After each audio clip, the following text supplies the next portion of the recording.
Okay, endowment effect. So, yung endowment effect, sa madaling salita, sentimental value. So, mas binavalue natin, mas pinapalagahan natin yung mga bagay na pag-aari natin. Lalo na't pinaghirapan natin na ma-attain yung ari-arian na yun o yung property na yun mo, yung value ng bahay. Alam natin na kung ibebenta natin yung bahay, kikita tayo ng mas malaki. Then alam naman natin yung presyo ng bahay. Pero dahil may sentimental value, hindi natin binibenta. So yun yung endowment effect.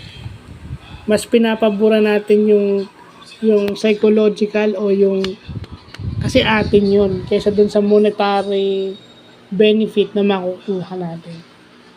So ganun lang kasimple yung endowment effect. Again, business psychology. So yun lang po.